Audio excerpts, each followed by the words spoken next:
ନମସ୍କାର, ଜୟ ଜଗନ୍ନାଥ, ଜୟ ମାତା ରାଣୀ। ମୁଁ ବିକି ଆପଣଙ୍କୁ ସ୍ୱାଗତ କରୁଛି ଆମ ୟୁଟ୍ୟୁବ୍ ଚ୍ୟାନେଲ୍ ଓଡ଼ିଶା ଟିଏଚ୍ ଅପଡେଟ୍ସକୁ। ଆଜି 24 ଅକ୍ଟୋବର ଶୁକ୍ରବାର। ଆଜି ଦିନଭରି ଅନେକ ଗୁରୁତ୍ୱପୂର୍ଣ୍ଣ ଖବରଗୁଡ଼ିକ ରହିଛି, ଚାଲନ୍ତୁ ତାକୁ ନଜର ପକାଇବା। ଯଦି ଆପଣ ପ୍ରଥମ ଥର ପାଇଁ ଆମ ଚ୍ୟାନେଲକୁ ଆସିଛନ୍ତି ସବସ୍କ୍ରାଇବ୍ କରି ଭିଡ଼ିଓଟି ଭଲ ଲାଗିଥାଏ ତ ଲାଇକ୍ କରିବାକୁ ଭୁଲିବେନି। ନମ୍ବର 1, କମିଲା ସୁନା ଦର। ଅଳଙ୍କାର ପ୍ରେମୀଙ୍କ ପାଇଁ ଖୁସି ଖବର। ଧନତେରସ ଏବଂ ଦୀପାବଳିର ସୁନା ଦର ବଢ଼ିଥିବା ବେଳେ ଅଳ୍ପ କେତେ ବ୍ୟବଧାନରେ ପୁଣି ହ୍ରାସ ପାଇଛି ସୁନା। ଗୁରୁବାର ସକାଳେ ମଲ୍ଟି କମୋଡିଟି ଏକ୍ସଚେଞ୍ଜ MCXର ସୂଚନା ଅନୁଯାୟୀ ସୁନା ଏବଂ ରୂପା ମୂଲ୍ୟରେ ସେମାନଙ୍କର ସର୍ବକାଳୀନ ସର୍ବୋଚ୍ଚ ମୂଲ୍ୟଠାରୁ ପ୍ରାୟ 9ରୁ 16% ହ୍ରାସ ପାଇଛି। MCXରେ ସୁନାର ମୂଲ୍ୟ ସର୍ବକାଳୀନ ସର୍ବୋଚ୍ଚ ମୂଲ୍ୟ 10 ଗ୍ରାମ ପିଛା 1,32,294ରୁ 11,779 ଟଙ୍କା ହ୍ରାସ ପାଇ 1,20,515 ଟଙ୍କାକୁ ଆସିଛି, ଯାହାକି ପ୍ରାୟ 8.90% ହ୍ରାସ ପାଇଛି।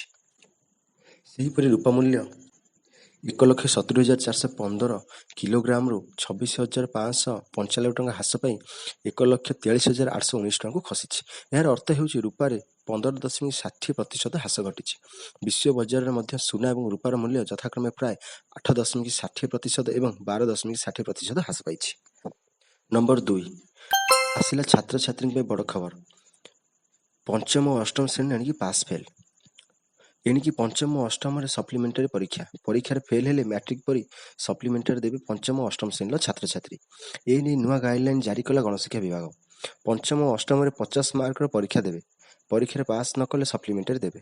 ଯଦି ଛାତ୍ରଛାତ୍ରୀ ପୁନଃ ପରୀକ୍ଷାରେ ପାସ୍ କରନ୍ତି ତେବେ ସେମାନେ ଉତ୍ତୀର୍ଣ୍ଣ ହେବେ ଏବଂ ପରବର୍ତ୍ତୀ ଶ୍ରେଣୀକୁ ପ୍ରୋତ୍ସାହିତ ହେବେ, କିନ୍ତୁ ପୁନଃ ପରୀକ୍ଷାରେ ମଧ୍ୟ ଫେଲ୍ ହେଲେ ସେମାନେ ସେହି ଶ୍ରେଣୀରେ ହିଁ ପଢ଼ିବେ।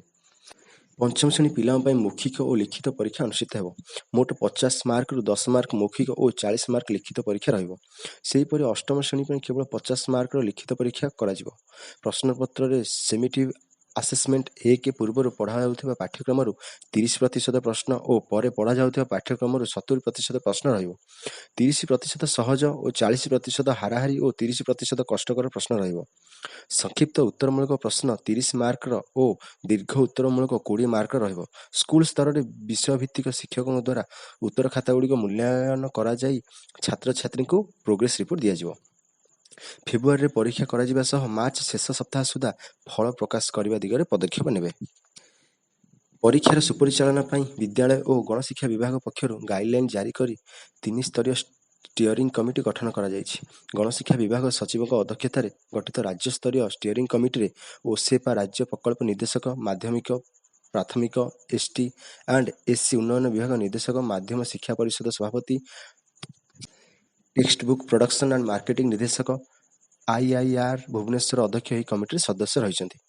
TE ଆଣ୍ଡ STIT ନିର୍ଦ୍ଦେଶକ ସଦସ୍ୟ ଆବାହକ ଭାବେ ସ୍ଥାନ ପାଇଛନ୍ତି। ସେହିପରି ଜିଲ୍ଲାପାଳଙ୍କ ଅଧ୍ୟକ୍ଷତାରେ ଜିଲ୍ଲାସ୍ତରୀୟ ପରିଚାଳନା କମିଟି ଏବଂ ବ୍ଲକ ସ୍ତରରେ ବ୍ଲକ ଶିକ୍ଷା ଅଧିକାରୀଙ୍କ ଅଧ୍ୟକ୍ଷତାରେ କମିଟି ଗଠନ ହୋଇଛି। ନମ୍ବର 3, ନୂଆପଡ଼ାରେ ସରିଲା ପ୍ରାର୍ଥୀପତ୍ର ଯାଞ୍ଚ।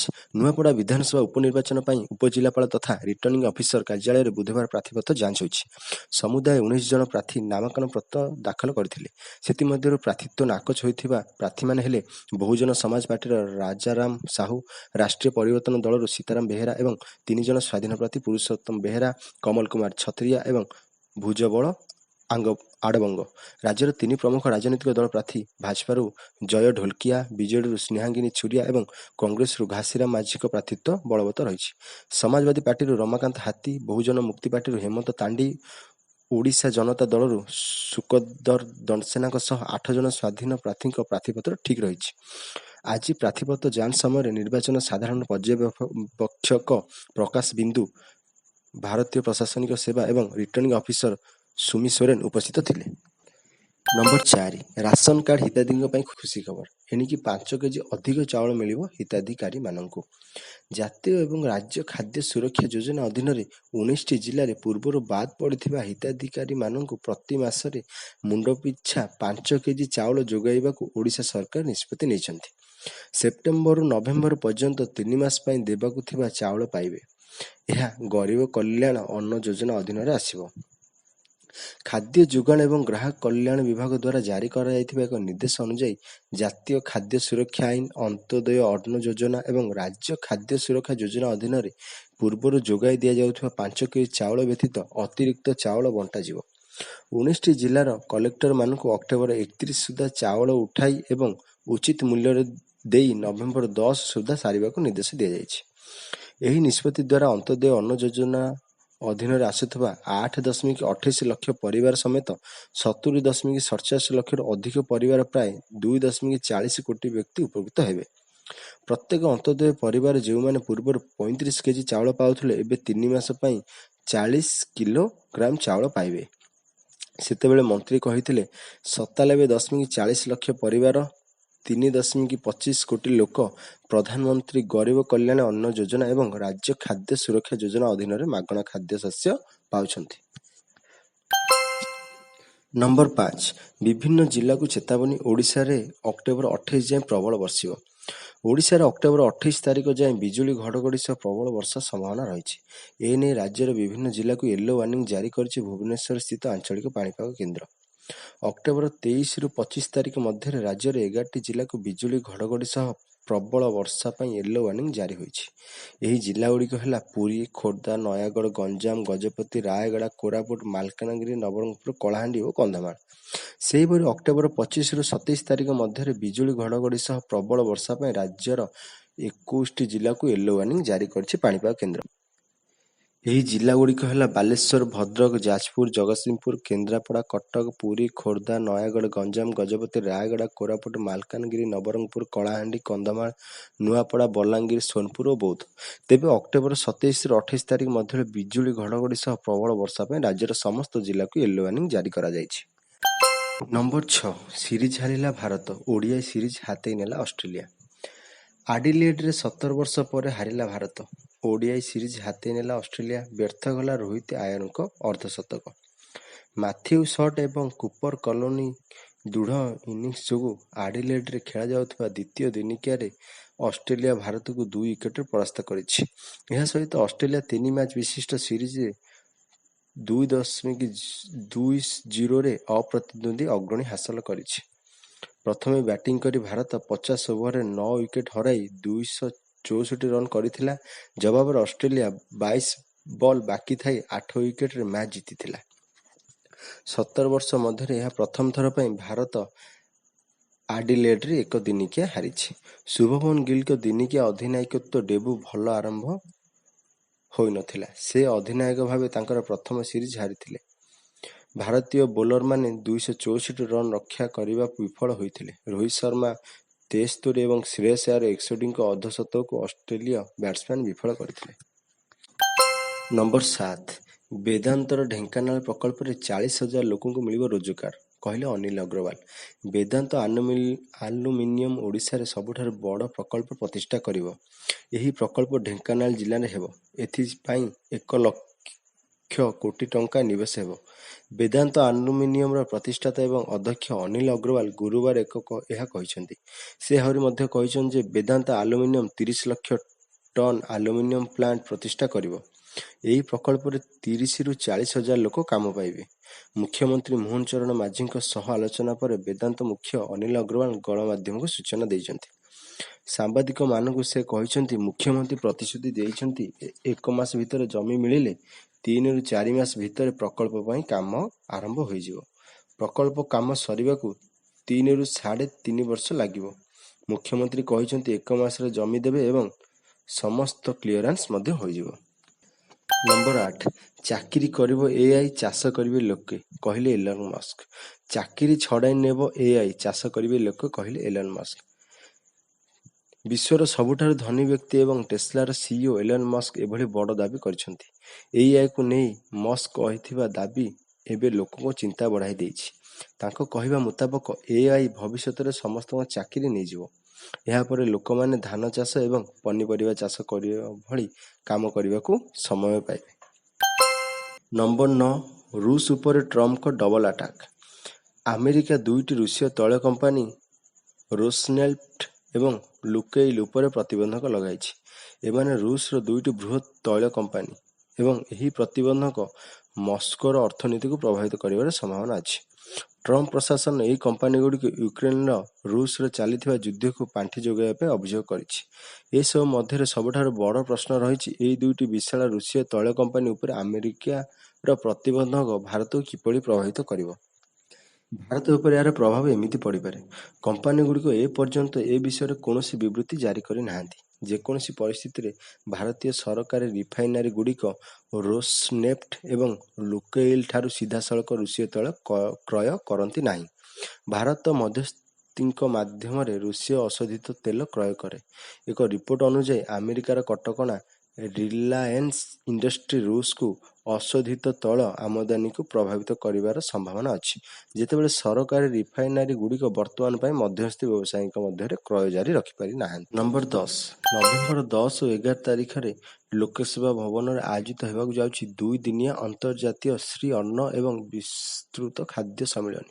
କୃଷି ଓ କୃଷକ ସଶକ୍ତିକରଣ ବିଭାଗ ଓଡ଼ିଶା ସରକାରଙ୍କ ତରଫରୁ ନଭେମ୍ବର 10 ଓ 11 ତାରିଖରେ ଭୁବନେଶ୍ୱର ସ୍ଥିତ ଲୋକସେବା ଭବନରେ 2 ଦିନିଆ ଆନ୍ତର୍ଜାତିକ ଶ୍ରୀ ଅନ୍ନ ଓ ବିସ୍ତୃତ ଖାଦ୍ୟ ସମ୍ମିଳନୀ ଆୟୋଜିତ ହେବାକୁ ଯାଉଛି। ମାନ୍ୟବର ମୁଖ୍ୟମନ୍ତ୍ରୀ ଶ୍ରୀ ମୋହନ ଚରଣ ମାଝୀ ଏହି କାର୍ଯ୍ୟକ୍ରମକୁ ଉଦ୍ଘାଟନ କରିବେ। ଏଥିରେ ଓଡ଼ିଶାର ଶ୍ରୀ ଅନ୍ନ ଓ କୃଷି ଐତିହ୍ୟ ଶୀର୍ଷକ ବିଷୟବସ୍ତୁ ଉପରେ ଆଲୋଚନା କରାଯିବା ସହ ଖାଦ୍ୟ ନିରାପତ୍ତା ତଥା ଚିରନ୍ତନ କୃଷି ପଦ୍ଧତି ଏବଂ ବିସ୍ତୃତ ଖାଦ୍ୟର ଗୁରୁତ୍ୱପୂର୍ଣ୍ଣ ଭୂମିକାକୁ ପ୍ରୋତ୍ସାହନ ଦିଆଯିବ।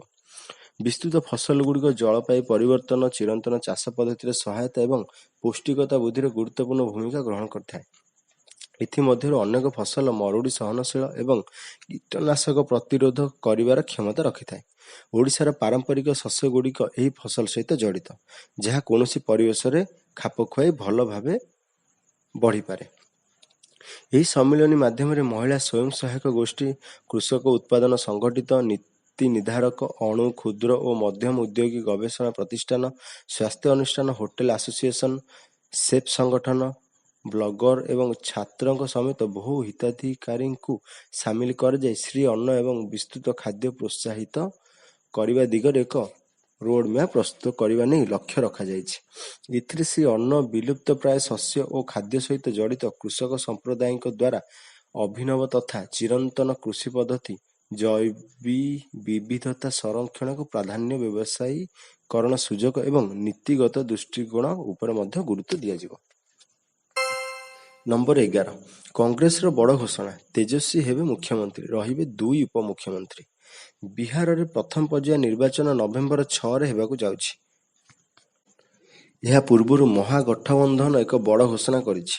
ପାଟନାରେ ସାମ୍ବାଦିକ ସମ୍ମିଳନୀରେ ମୁଖ୍ୟମନ୍ତ୍ରୀ ଭାବେ ତେଜସ୍ୱୀ ଯାଦବଙ୍କ ନାମ ଘୋଷଣା ହୋଇଛି। ମୁକେଶ ସାହାନୀ ଉପମୁଖ୍ୟମନ୍ତ୍ରୀ ପ୍ରାର୍ଥୀ ହେବା ନେଇ ଘୋଷଣା କରିଛନ୍ତି ବରିଷ୍ଠ କଂଗ୍ରେସ ନେତା ଅଶୋକ ଗେହଲଟ। ଭିଆଇପି ପାର୍ଟିର ନେତା ମୁକେଶ ସାହାନୀ ମହାଗଠବନ୍ଧନରେ ଆସନ ବୁଝାମଣାରେ ବିବାଦ ରହୁଥିବା ନେଇ ଯେଉଁ ଚର୍ଚ୍ଚା ହେଉଥିଲା ତାହା ଉପରେ ପୂର୍ଣ୍ଣଚ୍ଛେଦ ପଡ଼ିଛି। ଲାଲୁ ଯାଦବଙ୍କ ପୁଅ ତେଜସ୍ୱୀ ଯାଦବଙ୍କୁ ମୁଖ୍ୟମନ୍ତ୍ରୀ ଭାବେ ପ୍ରାର୍ଥୀ ଘୋଷଣା ହେବା ପରେ ସେ କହିଛନ୍ତି, ବିହାରରେ ମହାଗଠବନ୍ଧନ ସରକାର ଆସିଲେ ଅନେକ କିଛି ବିକାଶ ହେବ। ଯେଉଁମାନଙ୍କ ପାଖରେ ସରକାରୀ ଚାକିରି ନାହିଁ ସେମାନଙ୍କୁ ସରକାରୀ ଚାକିରି ଦିଆଯିବ। ନମ୍ବର 12 ଇ ଚାଲାଣ ଆସୁଛି ବଡ଼ ଖବର। ଇ ଚାଲାଣକୁ ନେଇ ବଡ଼ ନିଷ୍ପତ୍ତି ନେଇପାରନ୍ତି ସରକାର। ବିଭିନ୍ନ କୋର୍ଟରେ ବିଚାରାଧୀନ ଥିବା ଇ ଚାଲାଣ ପ୍ରତ୍ୟାହାର କରିବାର ପଦ୍ଧତି ଯାଞ୍ଚ ଏବଂ ସରକାରକୁ ସୁପାରିଶ କରିବା ପାଇଁ ଆଇନ ବିଭାଗର ପ୍ରମୁଖ ସଚିବଙ୍କ ଅଧ୍ୟକ୍ଷତାରେ ବସିବ ବୈଠକ। 24 ତାରିଖ ଅପରାହ୍ନ 3ଟାରେ ଲୋକସେବା ଭବନରେ ବସିବ ବୈଠକ। ବହୁ ସଂଖ୍ୟକ ଇ ଚାଲାଣ ଯାହା ନିର୍ଦ୍ଧାରିତ ସମୟ ମଧ୍ୟରେ ଆରଟିଓ ଏବଂ ପୋଲିସ କର୍ତ୍ତୃପକ୍ଷଙ୍କ ସ୍ତରରେ ଫଇସଲା କରାଯାଇ ପାରିଲା ନାହିଁ, ସେଗୁଡ଼ିକ କୋର୍ଟକୁ ପଠାଯାଇଛି। ଏପରି ଅଧିକାଂଶ ମାମଲାରେ କୋର୍ଟ ଦ୍ୱାରା ବିଚାର କରାଯାଇ ନାହିଁ। ଏନେଇ ଆଇନ ବିଭାଗର ପ୍ରମୁଖ ସଚିବଙ୍କ ଅଧ୍ୟକ୍ଷତାରେ ଗଠନ ହୋଇଥିବା କମିଟି ଆସନ୍ତାକାଲି ବସିବାକୁ ଥିବା ବୈଠକରେ କୋର୍ଟରେ ବିଚାରାଧୀନ ଥିବା ଇ ଚାଲାଣ ପ୍ରତ୍ୟାହାର ନେଇ ବଡ଼ ନିଷ୍ପତ୍ତି ନେଇପାରନ୍ତି ସରକାର। କଟାଯାଇଥିବା ଇ ଚାଲାଣକୁ ପୁନର୍ବାର ଆରଟିଓ ଓ ପୋଲିସ କର୍ତ୍ତୃପକ୍ଷଙ୍କ ଦ୍ୱାରା ଫଇସଲା କରିବାକୁ ନିଷ୍ପତ୍ତି ନେଇପାରନ୍ତି ସରକାର। ନମ୍ବର 13 ଭାରତୀୟ ସେନାର ନୂଆ ଢାଲ ସାଜିବ ଭୈରବ ବାଟାଲିୟନ। ଭାରତୀୟ ସେନାର ସ୍ୱତନ୍ତ୍ର ଭୈରବ ବାଟାଲିୟନ ନଭେମ୍ବର 1 ସୁଦ୍ଧା ନିୟୋଜିତ ହେବ। ଏନେଇ ମହାନିର୍ଦ୍ଦେଶକ infantry lieutenant general Ajay Kumar କହିଛନ୍ତି। ଭାରତୀୟ ସେନାର ଶକ୍ତିକୁ ଆହୁରି ଦୃଢ଼ କରିବା ପାଇଁ ଆଗାମୀ 6 ମାସ ମଧ୍ୟରେ ଏପରି 25ଟି ବାଟାଲିୟନ ଗଠନ କରିବା ପାଇଁ ପ୍ରସ୍ତୁତି ଚାଲିଛି। ପ୍ରତ୍ୟେକ ବାଟାଲିୟନରେ ସ୍ଥଳସେନା, ତୋପ, ସିଗ୍ନାଲ ଏବଂ ବାୟୁ ପ୍ରତିରକ୍ଷା ସମେତ ବିଭିନ୍ନ ଶାଖାର 250 ଜଣ ସୈନିକ ରହିବେ। ଏହି ବାଟାଲିୟନ ଗୁଡ଼ିକ ସ୍ୱତନ୍ତ୍ର ବାହିନୀ ଏବଂ ନିୟମିତ ସ୍ଥଳସେନା ବାଟାଲିୟନ ମଧ୍ୟରେ ଥିବା ବ୍ୟବଧାନକୁ ପୂରଣ କରିବା ପାଇଁ ପ୍ରସ୍ତୁତ କରାଯାଇଛି। ଏଗୁଡ଼ିକ ଭାରତର ଚୀନ ଏବଂ ପାକିସ୍ତାନ ସୀମାରେ ଦ୍ରୁତ ଏବଂ ଅପରେସନ ପାଇଁ ଶକ୍ତି ଯୋଗାଇବ। ମହାନିର୍ଦ୍ଦେଶକ ଭୈରବ ବାଟାଲିୟନର ଭୂମିକା ଏବଂ ଏହାର ଆବଶ୍ୟକତା ବିଷୟରେ ବ୍ୟାଖ୍ୟା କରିଥିଲେ। ସେ ଆହୁରି ମଧ୍ୟ କହିଛନ୍ତି ଯେ ଭାରତୀୟ ସେନା ଏହାର ସ୍ଥଳ ସେନା ବାଟାଲିୟନ ମଧ୍ୟରେ ଅଗ୍ନି ପ୍ଲାଟୁନ ବି ଗଠନ କରୁଛି। ଏଗୁଡ଼ିକ ଡ୍ରୋନ୍ ଅପରେସନରେ ସହାୟକ ହେବ। ନମ୍ବର 14 ଭୁବନେଶ୍ୱରରେ ହେବ ଇଣ୍ଡିଆନ୍ ରୋଡ୍ କଂଗ୍ରେସର 84ତମ ଅଧିବେଶନ। ଏଥିରେ କେନ୍ଦ୍ର ସଡ଼କ ଓ ପରିବହନ ମନ୍ତ୍ରୀ ନୀତିନ ଗଡ଼କରୀ ଯୋଗ ଦେବାର କାର୍ଯ୍ୟକ୍ରମ ରହିଛି। ନଭେମ୍ବର 7ରୁ 10 ତାରିଖ ପର୍ଯ୍ୟନ୍ତ ଭୁବନେଶ୍ୱରର ଜନତା ମଇଦାନରେ ଅଧିବେଶନ ଚାଲିବ ବୋଲି ସୂଚନା ମିଳିଛି। ଓଡ଼ିଶାର କଳା ସଂସ୍କୃତି ସହିତ ପର୍ଯ୍ୟଟନ, ହସ୍ତଶିଳ୍ପ, ହସ୍ତତନ୍ତ ସମେତ ପାରମ୍ପରିକ ଓଡ଼ିଆ ଖାଦ୍ୟର ସ୍ୱାଦ ନେବେ ଅତିଥି। ଓଡ଼ିଶାରେ ଷଷ୍ଠ ଥର ପାଇଁ ଆୟୋଜିତ ହେଉଥିବା ଏହି ସଡ଼କ ମହାକୁମ୍ଭ ପାଇଁ ସରକାରଙ୍କ ପକ୍ଷରୁ ଜୋରଦାର ପ୍ରସ୍ତୁତି ଚାଲିଛି। ସୂଚନା ଅନୁସାରେ ଏହି ସମ୍ମିଳନୀରେ ଭିଆଇପି ସମେତ 2000ରୁ ଅଧିକ ଲୋକ ଯୋଗ ଦେବେ। ସେମାନଙ୍କ ରହିବା ପାଇଁ ଇତିମଧ୍ୟରେ ଭୁବନେଶ୍ୱରରେ ଥିବା 3 ତାରକାରୁ ନେଇ 5 ତାରକା ପର୍ଯ୍ୟନ୍ତ ହୋଟେଲରେ 1050 କୋଠରୀ ବୁକ୍ ହୋଇସାରିଛି। ଅତିଥିଙ୍କ ଯିବା ଆସିବା ପାଇଁ 620ଟି କାର୍ ଯୋଗାଇ ଦିଆଯିବ। ଆଇଆର୍ସି ମଞ୍ଚରେ ଓଡ଼ିଆ କଳାକାରଙ୍କ ପାରମ୍ପରିକ ନୃତ୍ୟ, ସଙ୍ଗୀତ ପରିବେଷଣ ସହିତ ସମ୍ମିଳନୀ ପରିସରରେ ଓଡ଼ିଆ କଳା ସଂସ୍କୃତି ଆଧାରିତ ବିଭିନ୍ନ କାରୁକାର୍ଯ୍ୟ ସ୍ଥାନ ପାଇବ। ଖୋଲା ଆକାଶ ତଳେ ସ୍ଥାନିତ ହେବାକୁ ଥିବା ଫୁଡ୍ କୋର୍ଟର ପାରମ୍ପରିକ ଓଡ଼ିଆ ବ୍ୟଞ୍ଜନ ଅତିଥିଙ୍କ ପାଇଁ ପରଷାଯିବ। ଏଥିସହ ବିଭିନ୍ନ ସ୍ଥାନରେ 5 ତାରକା ହୋଟେଲ ପକ୍ଷରୁ ପ୍ରସ୍ତୁତ ଓଡ଼ିଆ ଖାଦ୍ୟ ବ୍ୟବସ୍ଥା କରାଯିବ। ନମ୍ବର 15 ବନ୍ଦ ହେଲା କେଦାରନାଥ ଧାମ। ଆଜିଠାରୁ ଉତ୍ତରାଖଣ୍ଡର କେଦାରନାଥ ମନ୍ଦିରର ଦ୍ୱାର ଶୀତ ଋତୁ ପାଇଁ ବନ୍ଦ କରିଦିଆଯାଇଛି। ଆଜି ଭାଇ ଦୂଜ ଅବସରରେ ସକାଳ ପ୍ରାୟ 8:30 ସମୟରେ କେଦାରନାଥ ଧାମର ଦ୍ୱାର ଆଗାମୀ 6 ମାସ ପାଇଁ ବନ୍ଦ କରିଦିଆଯାଇଛି। ଏହି ଅବସରରେ କେଦାରନାଥ ଧାମରେ ସକାଳ ବାବାଙ୍କ ଶେଷ ଦର୍ଶନ ପାଇଁ ଭକ୍ତଙ୍କ ଭିଡ଼ ଜମିଥିଲା। ଏହି ସମୟରେ ସମଗ୍ର କେଦାର ଘାଟି ହର ହର ମହାଦେବ ଏବଂ ଜୟ ବାବା କେଦାର ଧ୍ୱନିରେ ଗୁଞ୍ଜରିତ ହୋଇଥିଲା। ଏହି ଅବସରରେ ମୁଖ୍ୟମନ୍ତ୍ରୀ ପୁଷ୍କର ସିଂ ଧାମୀ ମଧ୍ୟ ଉପସ୍ଥିତ ଥିଲେ। ସେହିପରି ଆଜି ମଧ୍ୟାହ୍ନ 12:30 ସମୟରେ ଶୀତ ଋତୁ ପାଇଁ ଯମୁନେତ୍ରୀ ଧାମର ଦ୍ୱାର ବନ୍ଦ କରିଦିଆଯିବ। ଏବେ 6 ମାସ ପାଇଁ ବାବା କେଦାରନାଥଙ୍କୁ ତାଙ୍କର ଶୀତକାଳୀନ ଆସନ ଓଙ୍କାରେଶ୍ୱର ମନ୍ଦିର ଉଖିମଠାରେ ପୂଜା କରାଯିବ। ଦ୍ୱାର ବନ୍ଦ ହେବା ପରେ ଭଗବାନ ଶିବଙ୍କ ଚଳମାନ ପାଳକି ତାଙ୍କ ଶୀତକାଳୀନ ଆସନ ଓଙ୍କାରେଶ୍ୱର ମନ୍ଦିର ଉଖିମଠକୁ ପ୍ରସ୍ଥାନ କରାଯିବ। ଯାତ୍ରାର ପ୍ରଥମ ଦିନରେ ଆଜି ଡୋଲିରାମପୁରରେ ରାତ୍ରି ଯାପନ କରିବ। ଏହାପରେ ଅକ୍ଟୋବର 24 ତାରିଖରେ ଗୁପ୍ତକାଶୀରେ ପହଞ୍ଚିବ। ତୃତୀୟ ଦିନ ଅକ୍ଟୋବର 25 ତାରିଖରେ ଡୋଲି ଏହାର ଶୀତକାଳୀନ ଆସନ ଉଖିମଠାରେ ଓଙ୍କାରେଶ୍ୱର ମନ୍ଦିରରେ ପହଞ୍ଚିବ। ସମଗ୍ର 6 ମାସ ପାଇଁ ଏଠାରେ ବାବା କେଦାରନାଥଙ୍କ ପୂଜା ଏବଂ ଦର୍ଶନ ପାଇଁ ବ୍ୟବସ୍ଥା କରାଯିବ। ନମ୍ବର 16 ବଦଳିଲା ରାମଲାଲାଙ୍କ ଦର୍ଶନ ସହ ଆଳତି ସମୟ। ମନ୍ଦିର ପକ୍ଷରୁ ଜାରି ହେଲା ନୂଆ ସିଡ୍ୟୁଲ। ଉତ୍ତରପ୍ରଦେଶର ଅଯୋଧ୍ୟାରେ ଭଗବାନ ରାମଙ୍କ ଦର୍ଶନ ପାଇଁ ବଦଳୁଥିବା ପାଗ ପରିସ୍ଥିତିକୁ ଦୃଷ୍ଟିରେ ରଖି ଶ୍ରୀରାମ ଜନ୍ମଭୂମି ତୀର୍ଥକ୍ଷେତ୍ର ଟ୍ରଷ୍ଟ ଭକ୍ତମାନଙ୍କ ଦର୍ଶନ ସମୟ ପରିବର୍ତ୍ତନ କରିଛି ଏବଂ ବିଭିନ୍ନ ଆରତି ପାଇଁ ଏକ ନୂତନ କାର୍ଯ୍ୟସୂଚୀ ମଧ୍ୟ ପ୍ରଦାନ କରିଛି। ସକାଳ ମଙ୍ଗଳ ଆରତୀ ସକାଳ 4:30ରୁ ଅପରାହ୍ନ 4:40 ପର୍ଯ୍ୟନ୍ତ ଅନୁଷ୍ଠିତ ହେବ। ଯେତେବେଳେ ରାମଲାଲାଙ୍କ ଦର୍ଶନ ସକାଳ 7ଟାରୁ ଆରମ୍ଭ ହୋଇ 11:45 ପର୍ଯ୍ୟନ୍ତ ଚାଲିବ। ଶୀତ ଋତୁରେ ଭକ୍ତମାନେ ଯେପରି କୌଣସି ଅସୁବିଧାର ସମ୍ମୁଖୀନ ନ ହୁଅନ୍ତି ତାହା ନିଶ୍ଚିତ ପାଇଁ ରାମ ମନ୍ଦିର ଟ୍ରଷ୍ଟ ଏକ ନୂତନ କାର୍ଯ୍ୟସୂଚୀ କାର୍ଯ୍ୟକାରୀ କରିଛି। ସକାଳ ଏବଂ ରାତିର ସମୟରେ ପରିବର୍ତ୍ତନ ଦର୍ଶନ ପାଇଁ ପର୍ଯ୍ୟାପ୍ତ ସମୟ ଯୋଗାଇବ। ଟ୍ରଷ୍ଟ ସମସ୍ତ ଭକ୍ତଙ୍କୁ ନୂତନ କାର୍ଯ୍ୟସୂଚୀ ପାଳନ କରିବାକୁ ଏବଂ ଦର୍ଶନ ସମୟରେ ମନ୍ଦିରର ନିୟମକୁ ସମ୍ମାନ କରିବାକୁ ଅନୁରୋଧ କରିଛି। ଦର୍ଶନାର୍ଥୀମାନଙ୍କର ସୁବିଧା ପାଇଁ ଦର୍ଶନ ସହିତ ସେମାନଙ୍କର ସମୟ ଅନୁସାରେ ଯାତ୍ରାରେ ଅଂଶଗ୍ରହଣ କରିପାରିବେ ତାହା ସୁନିଶ୍ଚିତ କରିବା ପାଇଁ ରାମ ମନ୍ଦିର ଟ୍ରଷ୍ଟ ଏହି ନିଷ୍ପତ୍ତି ନେଇଛି।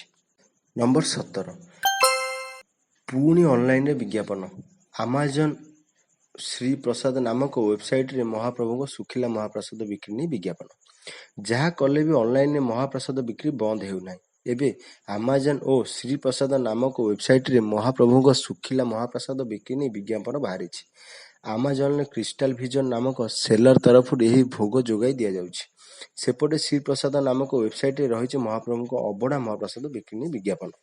ଶ୍ରୀମନ୍ଦିର ରୋଷ ଘରୁ ସିଧାସଳଖ ଆଣି ମହାପ୍ରସାଦ ଯୋଗାଇ ଦେବା ନେଇ ବିଜ୍ଞାପନ ଦିଆଯାଇଛି। 3,500 ଟଙ୍କାରେ 3 ପ୍ରକାର ଭୋଗ, 2,500 ଟଙ୍କାରେ 2 ପ୍ରକାର ଭୋଗ ଏବଂ 1,500 ଟଙ୍କାରେ ଗୋଟିଏ ପ୍ରକାର ଭୋଗ ଦେବା ନେଇ ଅନଲାଇନ୍ ସାଇଟ୍ରେ ଅପସନ୍ ରହିଛି।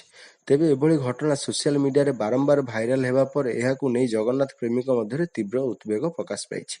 ଶ୍ରୀମନ୍ଦିର ପ୍ରଶାସନ ଏହି ଘଟଣାକୁ ସତ୍ୟାସତ୍ୟ ଯାଞ୍ଚ କରି ସମ୍ପୃକ୍ତ ବ୍ୟକ୍ତିଙ୍କ ବିରୋଧରେ କଡ଼ା କାର୍ଯ୍ୟାନୁଷ୍ଠାନ ପାଇଁ ଦାବି ହୋଇଛି। ନମ୍ବର 18 କଟକରେ କାଳୀପୂଜା ଭସାଣୀ ପାଇଁ ହେବ ସାଇଲେନ୍ସ ଜୋନ୍। କଟକରେ କାଳୀପୂଜା ଭସାଣୀ ପାଇଁ ହେବ ସାଇଲେନ୍ସ ଜୋନ୍। ଦରଗାଁ ବଜାର ଥାନା ସିଟି ହସ୍ପିଟାଲ ନିକଟରେ ହେବ ସାଇଲେନ୍ସ ଜୋନ୍। ସୂଚନା ଦେଲେ ପୋଲିସ କମିଶନର ଏସ୍ ଦେବଦତ୍ତ ସିଂ। କଟକ ସହରରେ ମୁତୟନ ହେବେ 50 ପ୍ଲାଟୁନ ପୋଲିସ ଫୋର୍ସ। ସମ୍ବେଦନଶୀଳ ସ୍ଥାନରେ ହେବ ସ୍ୱତନ୍ତ୍ର ବ୍ୟବସ୍ଥା। ରୁଫ୍ ଟପ୍ ପୋଲିସ ବ୍ୟବସ୍ଥା ସହ ଡ୍ରୋନ୍ ଏବଂ ସିସିଟିଭି ନଜର ରହିବ ସହର। କେନ୍ଦ୍ରୀୟ ଫୋର୍ସ ବି ନିୟୋଜିତ ହେବେ ବୋଲି କହିଛନ୍ତି ପୋଲିସ କମିଶନର। ନମ୍ବର 19 ନୂଆପଡ଼ା ଉପନିର୍ବାଚନ ପାଇଁ 8 ଜଣ ମନ୍ତ୍ରୀଙ୍କୁ ଦାୟିତ୍ୱ ଦେଇଛି ବିଜେପି। ବଞ୍ଜରୀ ଦାୟିତ୍ୱ ପାଇଁ ରବି ନାୟକ, ସୁନାଦେଇ ପାଇଁ ଗଣେଶ ରାମ ସିଂ ଖୁଣ୍ଟିଆ, ପାତାଳେଶ୍ୱର ପାଇଁ ଗୋକୁଳାନନ୍ଦ ମଲ୍ଲିକ, ଜୟଜଙ୍ଗା ପାଇଁ କୃଷ୍ଣଚନ୍ଦ୍ର ପାତ୍ର, କୋନଭଇରା ପାଇଁ ବିଭୂତିଭୂଷଣ ଜେନା, ଯୋଗେଶ୍ୱର ପାଇଁ ନିତ୍ୟାନନ୍ଦ ଗଣ୍ଡ, ନୂଆପଡ଼ା ଏନ୍ଏସି ପାଇଁ ମୁକେଶ ମହାଲିଂ, ଖରିଆର ରୋଡ ଏନ୍ଏସି ପାଇଁ କୃଷ୍ଣଚନ୍ଦ୍ର ମହାପାତ୍ରଙ୍କୁ ଦାୟିତ୍ୱ ଦିଆଯାଇଛି। ନୂଆପଡ଼ା ଉପନିର୍ବାଚନ ପାଇଁ ବିଜେପି ପକ୍ଷରୁ ଜୟ ଢୋଲକିଆ ପ୍ରାର୍ଥୀ ହେବା ପରେ ତାଙ୍କୁ ବିଜୟ କରିବାକୁ ଦଳ ପୂରା ରଣନୀତି ପ୍ରସ୍ତୁତ କରିଛି। ମୁଖ୍ୟମନ୍ତ୍ରୀଙ୍କ ସହ 40 ଜଣଙ୍କୁ ପ୍ରଚାରକ ଦାୟିତ୍ୱ ଦିଆଯାଇଥିବା ବେଳେ ମୁଖ୍ୟମନ୍ତ୍ରୀ ନିଜେ ମଧ୍ୟ 2 ଥର ନୂଆପଡ଼ା ଯାଇଥିବା ବେଳେ ଆଗକୁ ପ୍ରଚାର ଯାଇ ପାରନ୍ତି। ନମ୍ବର 20 ରାଜ୍ୟରେ ଆଗକୁ ସମସ୍ତ ପରୀକ୍ଷା ସ୍ୱଚ୍ଛତାର ସହ ହେବ ବୋଲି କହିଲେ ଆଇନ ମନ୍ତ୍ରୀ। ରାଜ୍ୟରେ ଆଗକୁ ସମସ୍ତ ପରୀକ୍ଷା ସ୍ୱଚ୍ଛତାର ସହ ହେବ, କୌଣସି ପରୀକ୍ଷାରେ ହେବନି ଜାଲିଆତି। ତେଣୁ ମୁଖ୍ୟମନ୍ତ୍ରୀ ପୋଲିସ ଏସ୍ଆଇ ନିଯୁକ୍ତି ପରୀକ୍ଷାରେ ଦୁର୍ନୀତି ମାମଲାରେ ସିବିଆଇ ତଦନ୍ତ ପାଇଁ ନିଷ୍ପତ୍ତି ନେଇଥିବା କହିଛନ୍ତି ଆଇନ ମନ୍ତ୍ରୀ ପୃଥ୍ୱୀରାଜ ହରିଚନ୍ଦନ। ଚାକିରି ପାଇଁ ନିଯୁକ୍ତି ପରୀକ୍ଷାରେ ସ୍ୱଚ୍ଛତା ଆଣିବାକୁ କାମ କରୁଛନ୍ତି ସରକାର। ଯେଉଁମାନେ ଏଥିରେ ବ୍ୟାଘାତ ସୃଷ୍ଟି କରୁଛନ୍ତି ସେମାନଙ୍କ ବିରୋଧରେ ଦୃଢ଼ କାର୍ଯ୍ୟାନୁଷ୍ଠାନ ନିଆଯିବ। ଦୀର୍ଘ ଦିନ ଧରି ନିଯୁକ୍ତି ବନ୍ଦ ଥିବା ଖାଲି ପଡ଼ିଥିବା ପଦବୀ ପୂରଣ ପାଇଁ ବଡ଼ ଧରଣର ନିଯୁକ୍ତି କରାଯାଇଛି। ଏହିସବୁ ପରୀକ୍ଷା ଯେତେ ସ୍ୱଚ୍ଛ କରାଯିବ ତାକୁ ଆଖି ଆଗରେ ରଖି ମୁଖ୍ୟମନ୍ତ୍ରୀ ଏପରି ନିଷ୍ପତ୍ତି ନେଉଥିବା କହିଛନ୍ତି ଆଇନମନ୍ତ୍ରୀ ପୃଥ୍ୱୀରାଜ ହରିଚନ୍ଦନ। ନମ୍ବର 21 ରାଷ୍ଟ୍ରପତିଙ୍କ ଐତିହାସିକ ଶବରୀମାଳା ଗସ୍ତ। ରାଷ୍ଟ୍ରପତି ଦ୍ରୌପଦୀ ମୁର୍ମୁ ଆଜି କେରଳର ପବିତ୍ର ଶବରୀମାଳା ଶ୍ରୀ ଆୟପ୍ପା ମନ୍ଦିରରେ ପ୍ରବେଶ କରି ଇତିହାସ ରଚିଛନ୍ତି। 67 ବର୍ଷୀୟ ରାଷ୍ଟ୍ରପତି ମୁର୍ମୁ ଏହାଦ୍ୱାରା ଭାରତର ପ୍ରଥମ ମହିଳା ରାଷ୍ଟ୍ରପତି ଭାବେ ଏହି ପବିତ୍ର ତୀର୍ଥସ୍ଥାନରେ ପ୍ରାର୍ଥନା କରିଛନ୍ତି।